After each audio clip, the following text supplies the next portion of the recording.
Assalamualaikum warahmatullahi. Salam kreator, salam YouTuber. YouTuber pemula harus tahu ini. Channel tidak lolos monetisasi adalah permasalahan yang sering dihadapi YouTuber pemula. Kebanyakan disebabkan karena tidak memahami peraturan yang ada di YouTube.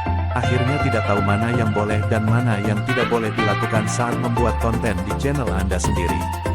Sebelum melanjutkan, alangkah baiknya para si people, untuk subscribe, like, komen, dan share, terlebih dahulu, dan bunyikan loncengnya. Kenapa si people harus bunyikan lonceng?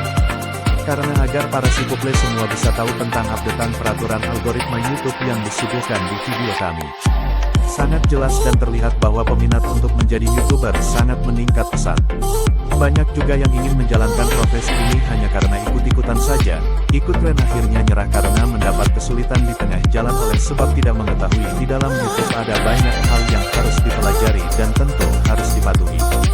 Berbagi kali ini saya akan sedikit memaparkan ringkasan peraturan YouTube terbaru dan beberapa fitur yang telah diupdate dalam waktu dekat ini, termasuk beberapa hal yang paling banyak jadi sebab ditolak monetisasi. Tentu ini sangat penting diketahui bagi teman kreator khususnya yang baru membangun channel YouTube. Apa saja penambahan dan peraturan yang paling banyak menyebabkan gagal monetisasi? 1. Fitur YouTube terbaru dan peraturan kebijakan yang diupdate. Ada beberapa perubahan pada pedoman komunitas YouTube yang diberlakukan serta penambahan fitur yang bisa digunakan kreator. Hal ini tentu untuk memenuhi kebutuhan YouTuber serta untuk mengimbangi platform lain yang dianggap saingan dari YouTube sendiri. Menurut saya penambahan fitur ini sebenarnya mirip dengan fitur yang dimiliki media sosial yang saat ini sudah banyak pengguna dan sama-sama bisa monetisasi. Mungkin karena pengguna di sana nyaman, jadi YouTube juga membuat itu supaya lebih nyaman saat di YouTube, atau memang karena bagian dari kebutuhan dalam berkompetisi. Berikut beberapa tambahan fitur dan kebijakan yang telah diupdate. Fitur segmen, cuplikan video, otomatis aktif. Mengaktifkan segmen video, cuplikan, memungkinkan penonton melompat ke bagian menit tertentu yang sesuai poin materi. Video yang bisa menggunakan fitur segmen video. Sebelum ada update yang sekarang ini, harus ada beberapa langkah tambahan pada deskripsi video dengan menambah detik-menit dengan format seperti ini. Misal, video saya yang menggunakan segmen dibuat manual, bahas tentang, video ada watermark logo, yang tidak bisa dimonetisasi. Tentu pada video itu ada 2 poin penting, bisa dan tidak, penonton mungkin butuhnya yang tidak saja. Supaya bisa langsung ke menit yang dicari maka untuk penulisan di deskripsi begini. Pukul 0 pembuka, pukul 0.39 jenis video ada watermark yang bisa dimonetisasi. Pukul 2.49 video ada watermark yang tidak bisa dimonetisasi. Dengan menuliskan deskripsi menggunakan format seperti itu maka video akan aktif fitur segmennya dan penonton bisa lompat ke menit poin yang dicari. Apabila sudah aktif, munculnya di bawah deskripsi. Tampil segmen, format penulisan dimulai dari 0. Apabila langsung dari detik lebih dari itu, segmen tetap aktif tapi tidak muncul. Untuk bisa dapat fitur segmen tersebut, tanpa harus nonton segmen sebelumnya, bisa diaktifkan secara manual.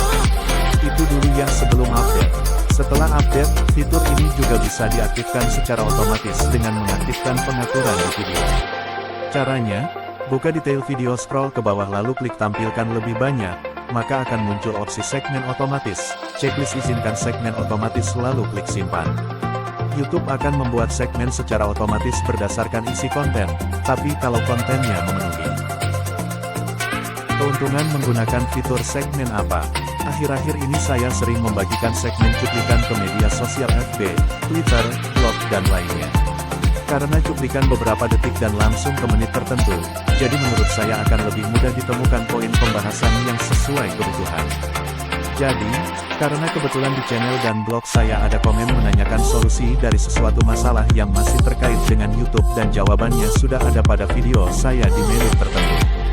Kadang video-video yang ada di channel saya, dalam satu video ada beberapa poin yang langsung saya bahas. Dengan fitur segmen ini saya bisa jawab langsung dengan mengarahkan ke menit poin jawabannya. Saya merasa tidak dirugikan meskipun video saya ditonton lompat ke sana. Kalau memang video saya dibutuhkan pasti penonton akan memutar dari awal.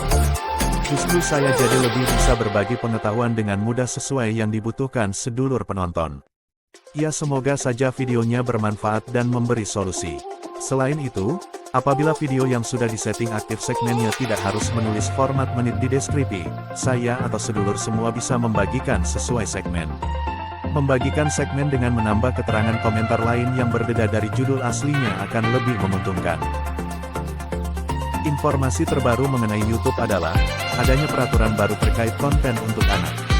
Dalam aturan itu tertulis bahwa, konten kreator anak berkemungkinan channel YouTube-nya tidak akan mendapatkan monetise atau iklan dari tiap video yang ditayangkan. Hingga nantinya kemungkinan akan mematikan juga beberapa fitur lain seperti pemberitahuan dan komentar.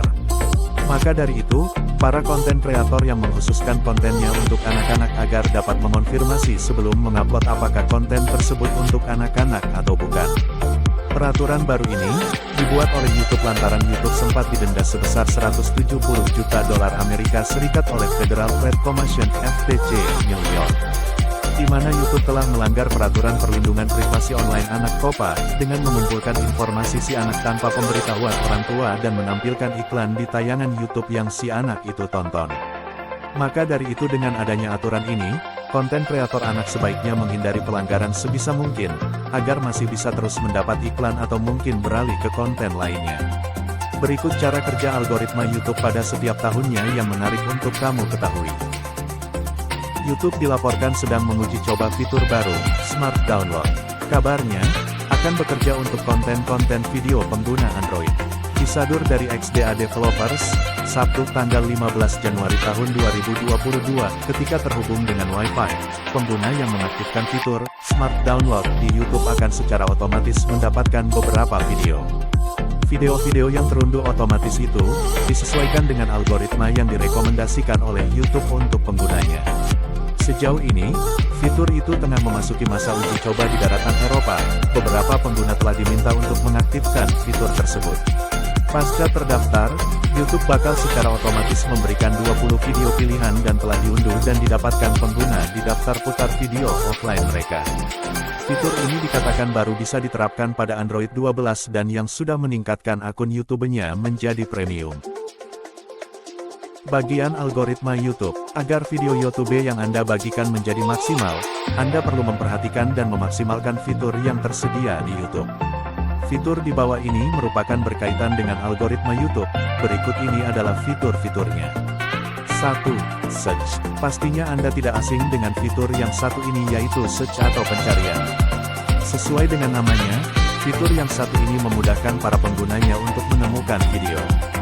Dengan adanya algoritma YouTube, video teratas yang ditampilkan adalah video yang memiliki relevansi, interaksi dan kualitas baik, yang sesuai dengan apa yang dicari pada fitur pencarian. 2. Trending.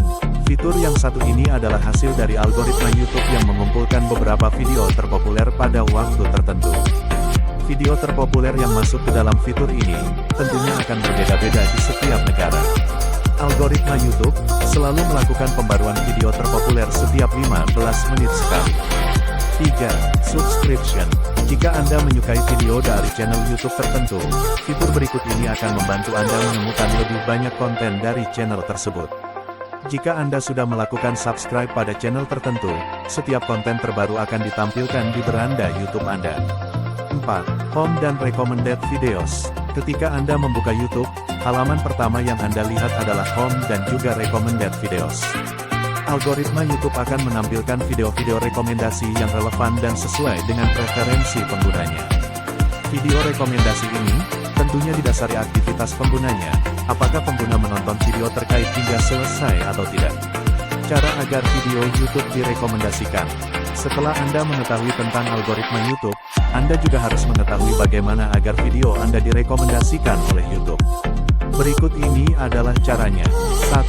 Tentukan niche video. Tahapan pertama adalah, Anda harus menentukan niche untuk video atau channel Anda. Anda bisa tentukan jenis konten apa yang ingin Anda buat. Sebagai contohnya jika Anda memiliki niche beauty dengan membahas make up, maka dari itu Anda bisa membuat konten yang relevan dengan niche tersebut. 2. Gunakan judul yang tepat. Judul merupakan salah satu hal yang membuat audiens tertarik untuk menonton video tersebut. Maka dari itu, Anda harus membuat judul yang menarik dan menggambarkan isi konten yang akan disampaikan. 3. Optimalkan metadata video. Metadata adalah deskripsi dari video, judul dan juga tag.